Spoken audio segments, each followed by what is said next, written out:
Bienvenidos al podcast ASMD en Pediátricos, que se enmarca dentro del proyecto educativo sociosanitario Paciente Experto, Paciente Empoderado de la Asociación ASMD España. Este proyecto tiene como objetivo proporcionar a los pacientes y sus familias la información y el apoyo necesario para afrontar el diagnóstico y el tratamiento de enfermedades raras como la ASMD, y que además es una enfermedad ultra rara que afecta aproximadamente a 1 de cada 250.000 nacidos vivos. Hoy, en este episodio, tenemos el honor de contar con la doctora Ruiz de Balbuena, Marta, que ella es pediatra especialista en neumología infantil del Hospital Universitario La Paz. La doctora Ruiz de Balbuena nos acompañará para abordar una de las preguntas más difíciles que se enfrentan los padres tras un diagnóstico de ASMD en sus hijos. Y sobre todo, darte la bienvenida y gracias por estar aquí hoy. Hola, buenas tardes. Muchas gracias, Pedro. Pues vamos a empezar. Cuando existe una sospecha de que un niño, de que un bebé, en este caso, puede tener ASMD, ¿cuándo llega esa sospecha?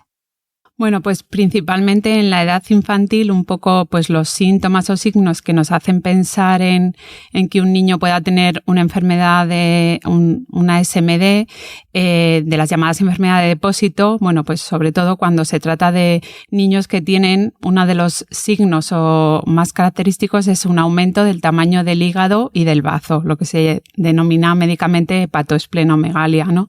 Entonces, cuando nos enfrentamos ante un paciente, un niño en el que al palpar el abdomen y llegamos a ver que tiene ese aumento del tamaño del hígado y del bazo, pues siempre tenemos que pensar en que uno de los diagnósticos diferenciales pues puede ser una enfermedad de depósito como el ASMD. Es uno de los signos más frecuentes y, pues como consecuencia de ese aumento del tamaño del hígado del bazo, pues pueden ser pacientes que tengan alteración de los niveles del colesterol, que tengan elevación de las enzimas del hígado, que tengan problemas de plaquetas, tengan un número de plaquetas bajas. Eso hace que puedan tener más riesgo de sangrado, más hematomas. Entonces, pues todos esos síntomas y signos son los que nos hacen principalmente, al menos, iluminar una bombilla en nuestra cabeza cuando hagamos el diagnóstico diferencial como pediatras, que una de las probabilidades, aunque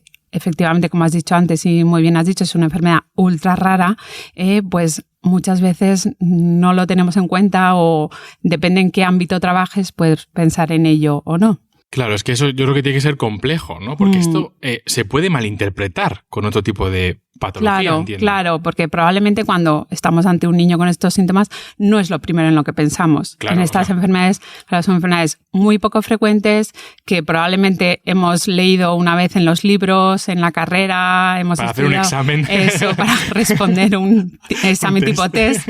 Y es la enfermedad que luego nunca has vuelto a ver, ¿no? Pues siempre te vas a lo más común, ¿no? En pensar a lo mejor que son pues hepatopatías de otro tipo, que son enfermedades oncohematológicas y demás, otro tipo de enfermedades y no piensas en eso, pero siempre dentro del algoritmo diagnóstico pues deberíamos tener en cuenta que puede ser una enfermedad de depósito y dentro de ellas la ASMD.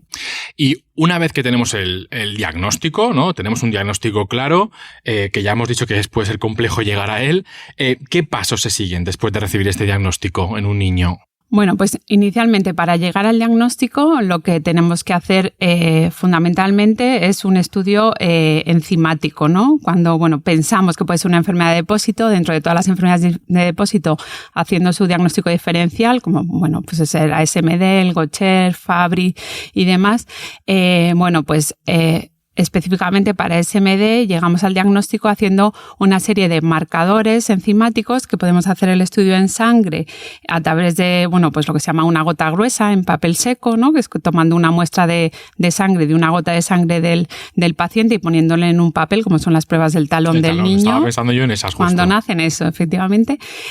Pues un tipo de esa muestra se puede hacer un estudio de, pues la alteración que produce la enfermedad es que falta una enzima y unos niveles deficitarios de una enzima, que es la enzima ASM, por eso se llama ASMD, la enzima esfingomielinasa ácida, de las siglas en inglés. Entonces, como hay niveles bajos de esa enzima, pues se produce una interrupción en el metabolismo de los de los esfingolípidos. Entonces, produce un acúmulo de esfingolípidos que se depositan en diferentes tejidos a lo largo de todo nuestro sistema, sobre todo a nivel del sistema que llamamos retículo endotelial, en el hígado, en el bazo, en la médula ósea, a nivel neurológico en el cerebro, puede tener manifestaciones neurológicas según qué tipo de ASMD. Entonces, ese depósito, por eso se llaman enfermedades de depósito, porque los esfingolípidos se acumulan en unas células que se llaman macrófagos y se acumulan en esos tejidos y producen las consecuencias de la enfermedad.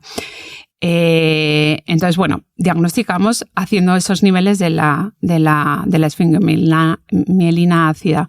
Y luego hay otros series de biomarcadores también que se pueden hacer en sangre, que bueno, ya son nombres muy complejos, tampoco por no entrar en nombres hiper complejos y mucha terminología médica. Que luego no lo vamos a entender. Pues, bueno, pues esa serie de marcadores que sí que pueden ser comunes y otras enfermedades de depósito también los tienen elevados por esa activación macrofágica, pues hay niveles muy altos de esos marcadores que nos pueden ayudar a un poco dentro de ese árbol de diferenciación diagnóstica a ir encaminando hacia la ASMD. La esfingomielina ácida es el más específico de ASMD y luego siempre tenemos que hacer una confirmación genética, un estudio genético. ¿Vale? La enfermedad, la ASMD es una enfermedad genética autosómica recesiva, es decir, que el paciente hereda 2 mutaciones del gen, 2 copias del gen alterado, una del padre y otra de la madre, con la mala suerte que se juntan en el bebé durante la concepción. Entonces tienes que tener 2 copias alteradas en el gen para que se produzca la enfermedad. Entonces, bueno, pues llegar al diagnóstico de esas mutaciones, pues bueno, puede ayudar bueno, pues a conocer un poquito qué espectro de la enfermedad puede tener el paciente, porque a veces según la genética puede tener una serie de alteraciones o no. Y luego también para un consejo genético a esa familia. También es importante. Suena complejo. Sí, es bastante complejo. Como me lo has explicado, sobre todo por las diferentes opciones que pueden ocurrir. O sea, realmente. Yo pensando, y vamos a entrar un poco en el mundo familia, ¿vale? Que yo creo que es una etapa además súper importante, una etapa que además suele ser con mucha ilusión. ¿Hay algún signo, algún síntoma que físicamente se pueda ver? Que los padres puedan decir, oye, es que veo algo raro. No lo sé, estoy hablando un poco... Sí. Conforme has ido contando las cosas, me imaginaba que si eso sería posible. No, a veces es complicado, incluso para los propios profesionales. Claro. Me refiero a que incluso el diagnóstico se hace tarde, que ojalá lo pudiéramos tener antes. Incluso pues el futuro un poquito va encaminado a que a lo mejor esta sea una de las enfermedades que se incluye dentro de las pruebas del talón, ¿no? Y probablemente sería una ventaja el poder diagnosticar a un bebé incluso antes de que comience con síntomas. Pero fenotípicamente, bueno, pues lógicamente un abdomen más distendido, si tienen el hígado, el bazo aumentado de tamaño, pueden tener algunos rasgos más toscos a nivel de su fenotipo, pero bueno, es muy difícil, ¿no? No hay una característica típica de la enfermedad. Ya, que no estás pensando y luego hay y hay una expresión muy, muy variable, o sea, pacientes de ASMD no son todos iguales, ni mucho menos. Ni hermanos con ASMD son iguales, incluso compartiendo mucha genética. Bueno, pues cada uno por diferentes razones y otra serie de factores puede tener una expresión de la enfermedad completamente diferente. Fíjate qué importante esto luego al final de personalizar el cuidado, el tratamiento, ¿no? Porque aunque sea el mismo diagnóstico, te puede debutar de diferentes maneras, ¿no? Lo que tenemos un poco claro. Hablando de ese impacto emocional en la familia, para recibir ese diagnóstico, ¿no? ¿Cómo se puede gestionar esto? ¿Cómo se puede ayudar a dar esta primera noticia? ¿Cómo se la suelen tomar los padres? ¿Cuál es la primera pregunta que te hacen, ¿no? Tú dices ese diagnóstico y ¿qué es lo que ocurre ahí? Bueno, pues hombre, el impacto es grande, lógicamente. Sobre todo, yo tengo la experiencia, en ASMD lógicamente no es un número de pacientes muy importantes, pero a lo mejor en otras enfermedades genéticas, la experiencia en el diagnóstico, sobre todo los padres en estas enfermedades genéticas, es el sentimiento de culpabilidad, ¿no? Yo creo que una de las primeras reacciones que ellos se sienten culpables al haber transmitido, ¿no?, una enfermedad a sus hijos, y en eso, bueno, pues lógicamente les tienes que tranquilizar en el sentido de que, bueno, pues que sí, que lógicamente es una mala suerte, que ojalá que no, pero que ellos no han podido hacer nada ni son para nada culpables de eso, ¿no? Y el acompañamiento, el decir, bueno, pues estamos aquí para apoyaros, para ayudaros, vamos a estar como profesionales, aunque lógicamente a veces no tenemos tanta experiencia como en otras enfermedades más frecuentes, pero para así agrupar pacientes en grupos de, bueno, pues de profesionales expertos en esta patología, bueno, pues que les vamos a acompañar en todo este camino y dar el soporte que necesiten, ¿no? Tanto a nivel médico como profesional, como emocional. Entonces, bueno, ir acompañando a los padres en las fases de aceptación del diagnóstico de un hijo con, bueno, una enfermedad rara. El soporte de las asociaciones también es fundamental y creo que es una de las cosas muy importantes a tener en cuenta en esas enfermedades raras, que se agrupen los pacientes para tener más fuerza a la hora de, lógicamente, bueno, pues apoyo entre unos y otros en cuanto al diagnóstico, apoyo en cuanto a financiación de futuros tratamientos, fármacos, proyectos de investigación, ¿no? Y ahí también tenemos que formar parte de los profesionales para hacer esa fuerza y bueno, pues ponerle a nuestra disposición, lógicamente, todas nuestras herramientas terapéuticas y diagnósticas que tengamos en mano. Entiendo que has hablado de muchos recursos, pero ¿hay una red clara? O sea, es decir, ¿hay una red de recursos que sea fácil de mover el paciente, que el paciente se pueda mover, o los familiares en este caso, claro, se pueda mover de una manera sencilla, o realmente es que tenemos que conocer los profesionales muy bien? Oye, existe esta asociación, porque claro, lo hemos estado hablando en otros episodios, ¿no? Que es como complejo, porque también es verdad que es una enfermedad ultra rara. Y entonces la red clara no está.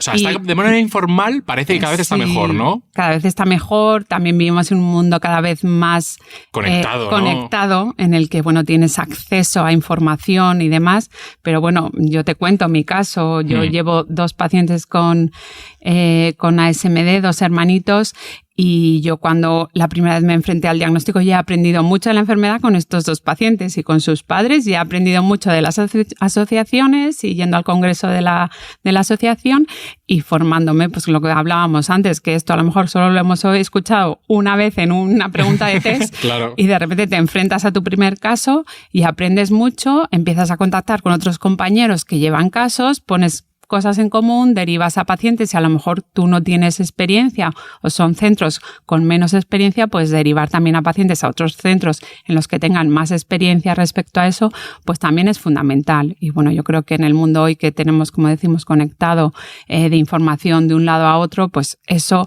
va cada vez mejorando, pero es verdad que son redes que no están de por sí muy establecidas todavía, nos queda mucho por hacer. Yo creo que se disminuye la brecha un poco en cuanto a la conectividad favorece, épocas, porque luego especialistas se involucran también. Es decir, que pues se pueden llegar a involucrar bastante especialistas dentro de un mismo paciente. Sí, porque claro, son pacientes que tienen una expresividad en muchos órganos, ¿no? Eso es. Entonces, pues no solo inicialmente a lo mejor el paciente que por primera vez lo ve es el gastroenterólogo o el hepatólogo infantil en los pacientes que tienen especialistas en hígado en los niños. Bueno, son pacientes como yo, soy neumóloga, pues la SMD tiene una expresión respiratoria también importante, afectación respiratoria, pues esos macrófagos cargados de esfingolípidos se acumulan en el intersticio del pulmón, bueno, digamos que se acumulan en la zona donde nosotros intercambiamos los gases, en la membrana alveolo, en la membrana alveolo-capilar, resumidamente.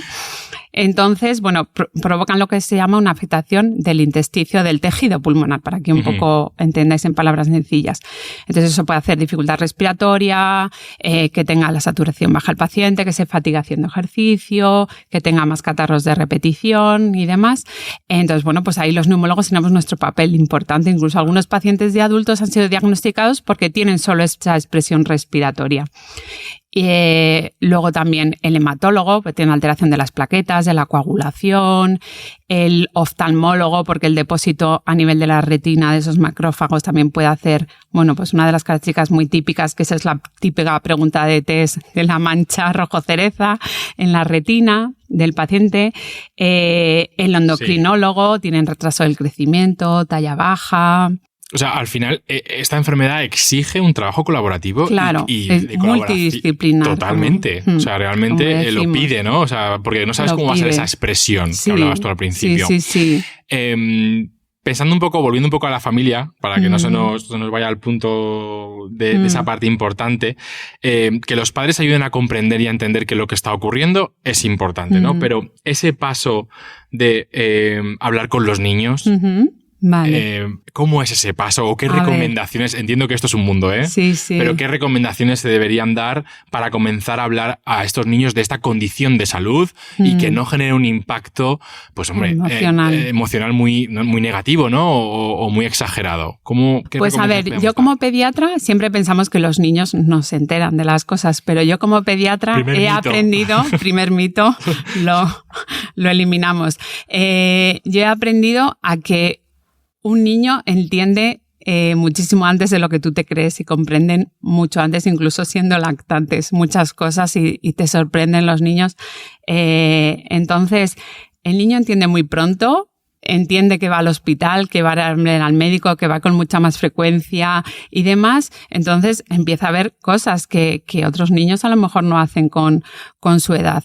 Entonces, lo primero, normalizar y no hacer al niño sentirse enfermo. Aunque el niño vaya mucho al hospital y demás, intentar transmitirle ese mensaje de normalidad. Pues bueno, pues igual que en su clase hay un niño que es asmático y toma unos inhaladores con una camarita porque tiene problemas en sus pulmones, o otro niño diabético que se pincha la insulina, pues ellos tienen que tener sus cuidados especiales y su seguimiento por el médico. O sea que intentar normalizarlo para que el impacto emocional sobre el niño no sea importante, hablarle desde el comienzo en las palabras que el niño nos entienda, como nosotros, como los papás, pues hablen habitualmente a sus hijos, pues también hablarles de la enfermedad, tampoco intentar estigmatizarlo al niño ni que lo esconda. Yo soy muy partidaria que a su familia, que a sus amigos se lo cuenten. Eso es como súper importante, ¿no? Porque me imagino una reunión familiar donde a lo mejor alguien se hace un silencio incómodo, donde no intentas, lo hacen de una manera protectora, pero a veces eso puede causar... Pero yo creo que cuanto más lo normalicemos desde el comienzo, desde el primer día que uno tiene el diagnóstico,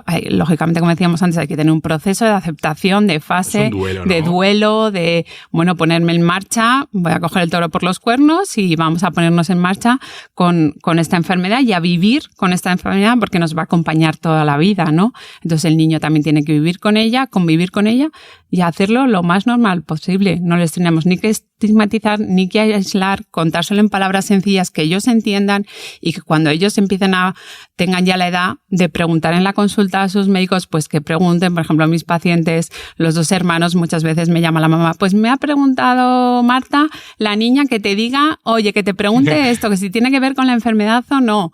Bueno, pues tú le contestas en la siguiente consulta, le explicas, le cuentas, porque lógicamente ellos se empiezan a hacer también a ciertas edades, ya en la adolescencia, que es una fase muy crítica, pues empiezan a hacer preguntas. Entonces, normalizarlo, hablarles claramente, no ocultarles cosas, porque tampoco tiene sentido, los niños son muy listos y que acepten su enfermedad. Yo creo que cuanto más normalizado sea todo, creo que mejor van las cosas.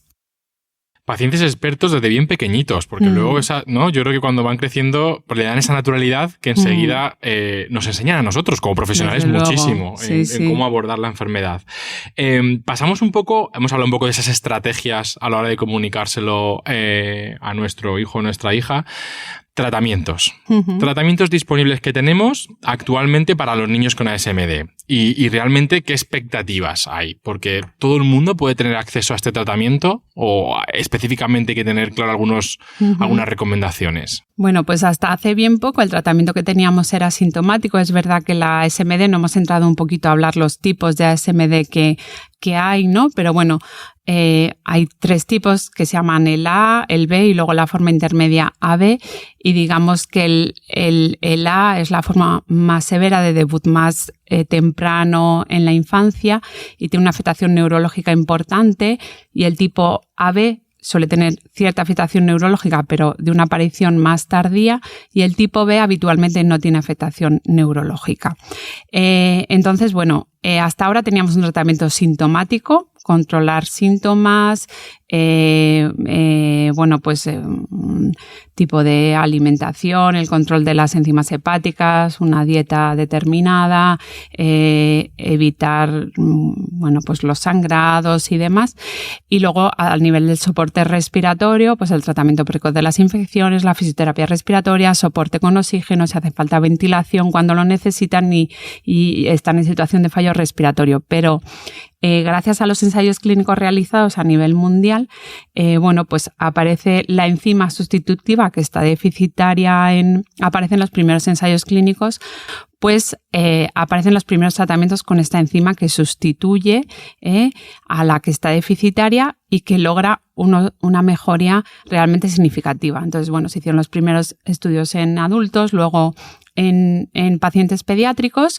En total, en el mundo se han hecho estudios en 60 pacientes. Lógicamente, como es una enfermedad tan ultra rara, no podemos esperar estudios grandes porque es que no con existen. Miles de pacientes, como mejor puede ser en la hipertensión, en la diabetes, no se puede comparar. Pues no se puede comparar. Pero esos estudios la verdad es que han tenido unos resultados buenísimos en cuanto a disminución del tamaño de los órganos, del hígado, del bazo, la afectación hasta un 60% de disminución del tamaño, que son cifras espectaculares para los resultados de un ensayo clínico.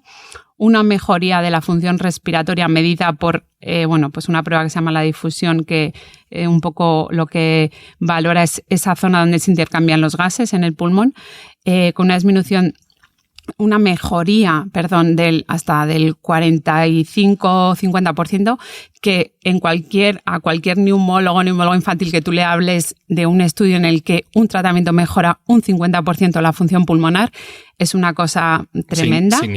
Significativa. Entonces, pues apareció este fármaco que, los resultados fueron tan buenos. La Agencia Europea dio el visto bueno a la comercialización de este fármaco. En Japón fue aprobado en el 2022. Japón fue el país pionero donde se puso en marcha el tratamiento, la autorización del fármaco. Y como siempre, Europa y España, como siempre, vamos un poquito más por detrás. Dentro de Europa, Spain is different. Totalmente, España se queda a la cola en este aspecto, es verdad. Entonces, pero gracias a Dios y gracias al soporte de la farmacéutica que comercializa este fármaco, se puso en marcha un programa de uso compasivo y tiene una indicación en los pacientes que sean ASM de tipo B o AB, para el tratamiento de todos los síntomas menos la afectación neurológica, porque este fármaco no atraviesa la barrera hematoencefálica, no llega al cerebro, digamos, para que lo entendáis. Entonces, los síntomas neurológicos no los, mejoraría al que los tuviera. Por eso, para el tipo A no está autorizada, porque tiene una expresión neurológica muy importante. Entonces, pues no va a mejorar la condición del paciente, pero sí para los otros. Se puso en marcha un programa de uso compasivo, es decir, que al paciente que fuera candidato y que cumple una serie de criterios, se le podía proveer del fármaco. El sistema sanitario le proporcionaba en su hospital el fármaco y la farmacéutica se encargaba de momento del coste. Pero hemos tenido una gran noticia en abril de este año, en el 2024, en el que la Comisión Interministerial de Precios, de Reembolso de Precios, algo así se llama, ahora no recuerdo, pero algo así, pues que se ha autorizado el fármaco, ¿no? Entonces, pues al paciente que cumple una serie de criterios, luego está la España de las comunidades y la sanidad, que ahí tenemos también un escollo en algunas cosas, pero a día de hoy el fármaco está autorizado para el tratamiento de estos pacientes. O sea, abril 2024. Abril 2024. Es decir, hace nada. Hace un telediario, sí. Hace nada. ¿Qué expectativas pueden tener estas familias en relación a este tratamiento? Es decir, ¿qué cambia? Pues cambia mucho. Cambia calidad de vida muchísimo. Pacientes con afectación respiratoria que mejoran tanto, que están con oxígeno, que disminuyen la necesidad de oxígeno, incluso lo llegan a retirar. Tú imagínate lo que es para un niño que está con oxígeno 24 horas o que está con una ventilación por la noche, que se le llega a retirar eso, el que pueda hacer actividad física, que no se fatigue, que no se canse, que pueda respirar mucho mejor. Y luego la disminución de órganos tan importantes como son el hígado y el bazo, que son vitales para nuestra vida, ¿no? Sobre todo el hígado. ¿vale? Con el bazo podemos vivir sin bazo, pero con el hígado no podemos vivir sin hígado. Entonces, bueno, pues todos los efectos secundarios que eso conlleva, de alteración de la coagulación, del metabolismo, del colesterol, de un perfil lipídico alterarlo, que tenga un riesgo cardiovascular más alto, pues eso hace que mejore todo eso muchísimo, mejoría en la nutrición, en el desarrollo del niño, desarrollo psicomotor, en el peso y la talla, el crecimiento, porque son niños que tienen una tendencia a talla baja. Claro, o sea, que están creciendo. Claro. Es que no solo de niños, altura, ¿sabes? Sí. O sea, a nivel interno. Entonces, es tan bueno, importante. pues son niños que tradicionalmente tienen una talla baja, un retraso del crecimiento, ¿no? Que se llama antes. Bueno, pues eso puede hacer que tengan una perspectiva de talla mucho mayor, un crecimiento mucho más armónico y bueno, en definitiva, una calidad de vida muchísimo más y una perspectiva de supervivencia muchísimo mayor, ¿no? Porque, bueno, pues la supervivencia está limitada en estos pacientes por la afectación respiratoria, sobre todo el fallo respiratorio, ¿no? Y bueno, pues afectaciones hepáticas severas cuando ya hay mucha afectación. Entonces, bueno, lógicamente eso da una perspectiva y una esperanza a largo plazo muy importante. Estamos todavía, bueno, los pacientes que entran en los ensayos clínicos, hay estudios a 6 años de tratamiento. Los pacientes siguen teniendo beneficios y persiste el beneficio, ¿no? O sea porque no solo hay que valorar la mejoría rápido, sino que a largo plazo, si el paciente sigue recibiendo ese tratamiento, que es un tratamiento intravenoso, pues siga con esos beneficios. Un hito, Entonces, sí, la verdad que sí. La verdad que, bueno, pues tanto los profesionales estamos, bueno, y sorprendidos porque nuestra experiencia, o mi experiencia al menos en el tratamiento con estos pacientes, los 2 pacientes que yo llevo, ha sido un cambio muy importante en un año de tratamiento que llevan, ¿eh? Entonces, bueno, pues es muy importante. Estaba pensando, conforme estabas hablando, en la administración de ese tratamiento, ¿no? ¿Cómo es esa administración? Porque sé que es intravenosa. Sí.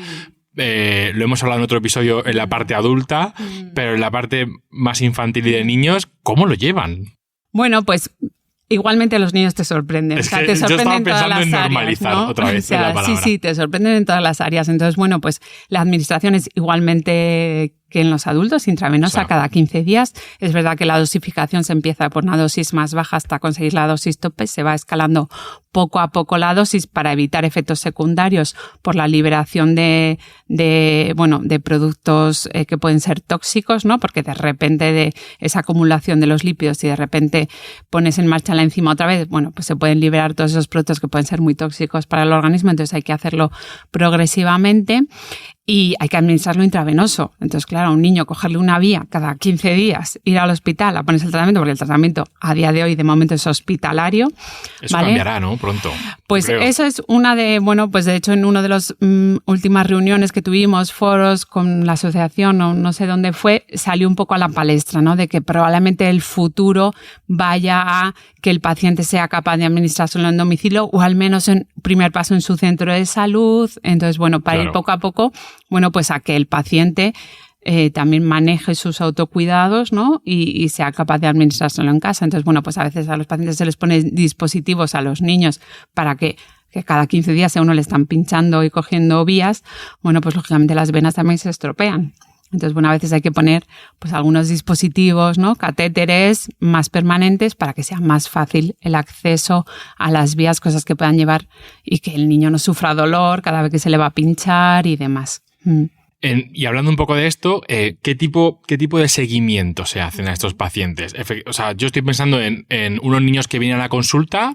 ¿Cada cuánto tiempo más o menos suelen venir? Porque si el tratamiento es cada 15 días, ¿cada cuánto van a esa revisión? Y sobre todo, ¿qué soléis mirar? Entiendo que es complejo, pero ¿qué se suele mirar sí o sí que viene y hay que verlo? Bueno, pues al menos por mi parte, en lo que es la afectación respiratoria, pues más o menos cada 3-6 meses. Luego depende y lógicamente esto hay que individualizar mucho en función de cada paciente, ¿no? De cómo esté su situación respiratoria. Pero bueno, pues analíticas cada 3-6 meses para ver cómo está el hígado, cómo está la coagulación, cómo están los lípidos, el colesterol, las plaquetas, que son cosas importantes a vigilar, y como si es que son candidatos al tratamiento, una vez que lo inician, pues cómo ese perfil va mejorando. A nivel respiratorio, pues hacer pruebas de función respiratoria. No te voy a decir a lo mejor cada 3 meses, pero desde luego que cada 6 sí que lo consideraría. Pruebas de imagen, una radiografía, un escáner torácico para ver si ha habido un cambio, una mejoría como está esa afectación intersticial. Ecografías del abdomen para ver las vísceras, el tamaño que tienen, si hay alguna complicación o no. Y bueno, pues seguimiento por el oftalmólogo, probablemente eso ya sea más anual, el endocrino que gestiona un poco pues todo el tema de crecimiento, el del endocrino infantil, pues también cada 6 meses, cada 3 meses, según un poco.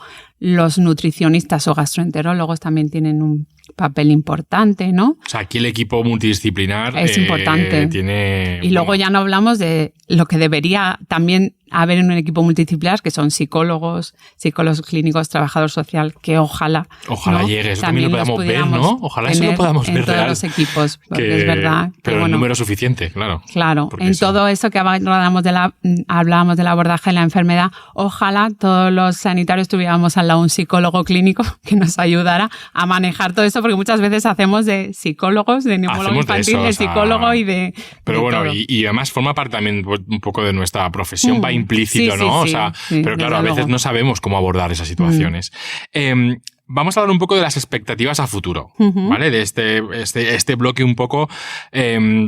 para ver cómo puede evolucionar la enfermedad en los niños con ASMD, pero sobre todo qué factores influyen, ¿no? en ese pronóstico. Entiendo que si esta medicación ha venido y ha hecho un cambio radical en estos niños que lo están utilizando, pero entiendo que también pueden haber complicaciones o pueden haber situaciones más complejas, ¿no?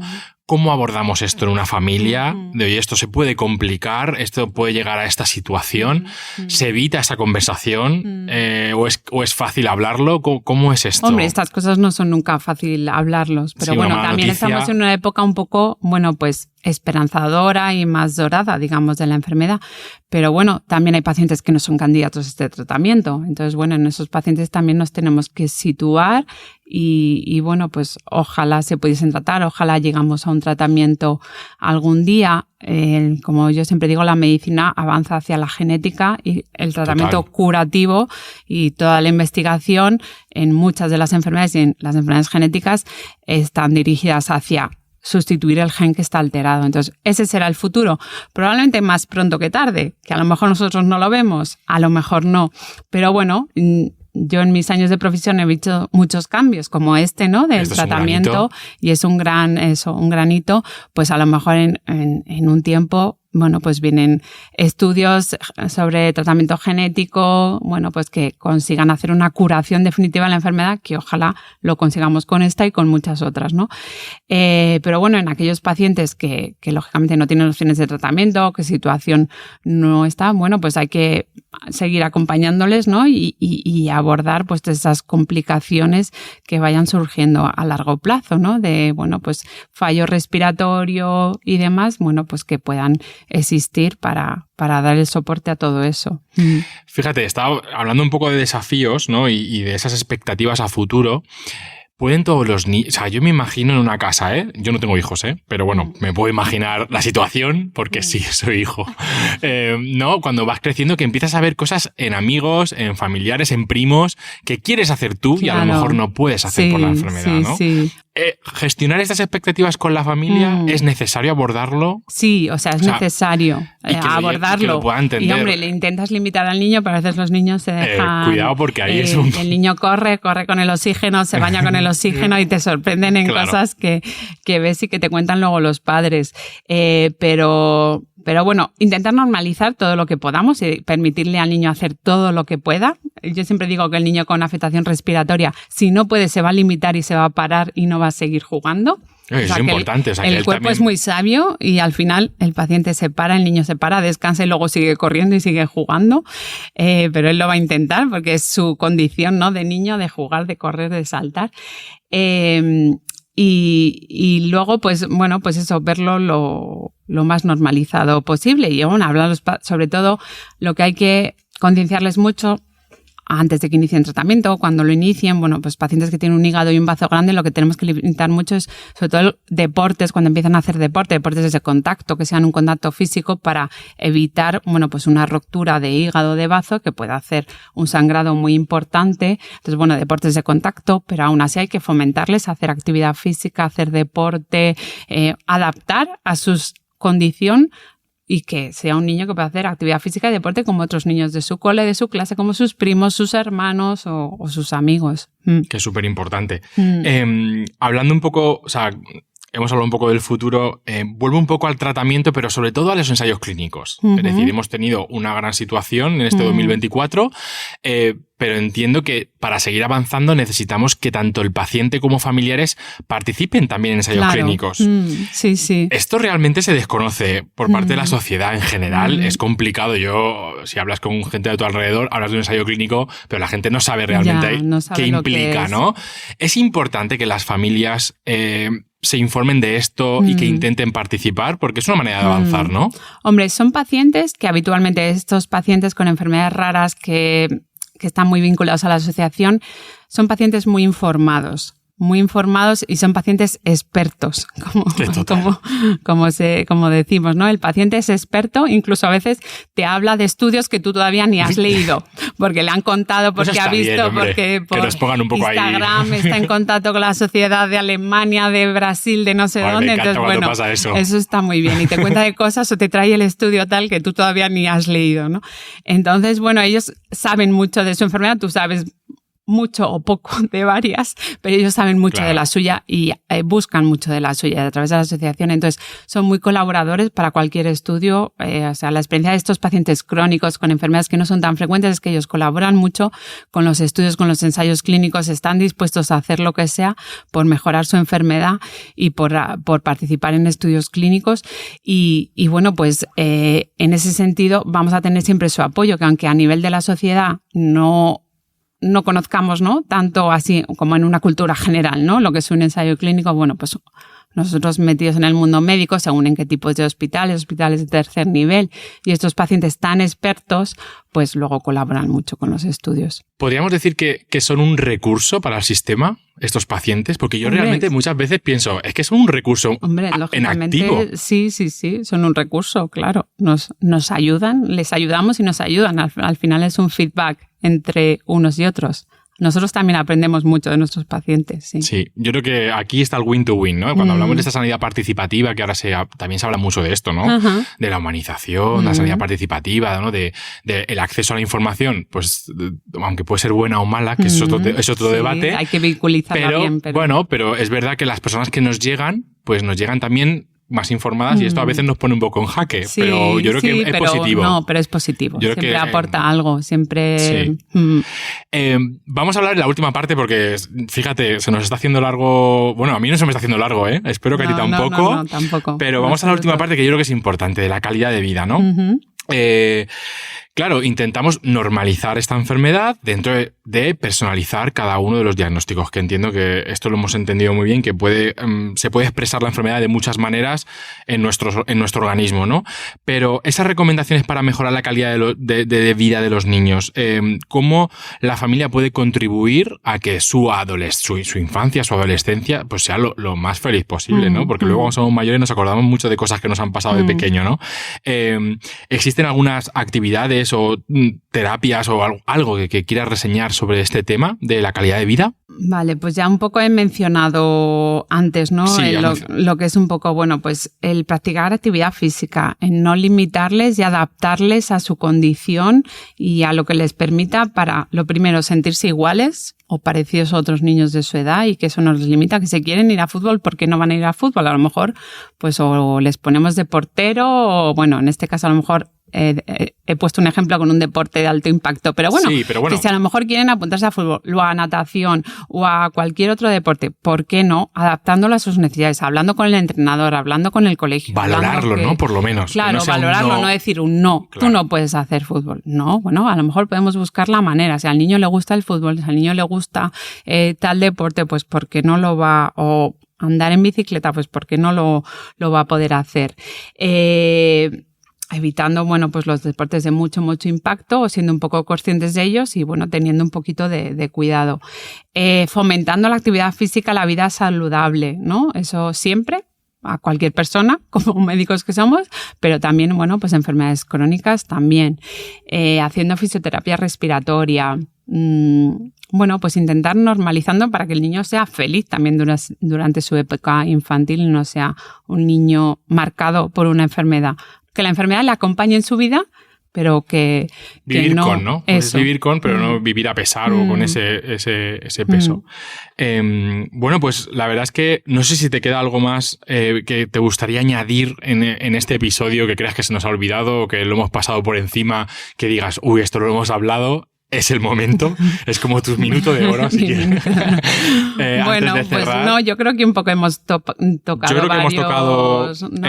sí, varios yo temas. sí que... Y bueno, pues lo que te decía, que nosotros también como médicos aprendemos mucho de los pacientes y que los niños nos sorprenden mucho y yo aprendo mucho cada día de todos los pacientes, de sus padres, de las asociaciones de pacientes. Bueno, pues a lo mejor una de las cosas, agradecer, ¿no? Es un momento de agradecer a las asociaciones de pacientes que también a los profesionales están ahí también para tener ese contacto más estrecho con las familias, para ser un momento de reunión, de, bueno, pues sus preocupaciones, que a veces nosotros solo vemos la parte médica, ¿no?, del asunto, y luego con eso más la parte más psicosocial es importante y ellos hacen un papel muy importante. Entonces, bueno, pues desde aquí agradecer el que existan asociaciones tienen un gran valor, no solo para la sociedad, sino para eso, para el tú a tú, ¿no? Para el peer-to-peer support, ¿no? El apoyo entre iguales, ¿no? Es súper importante. Bueno, pues nos quedamos con eso.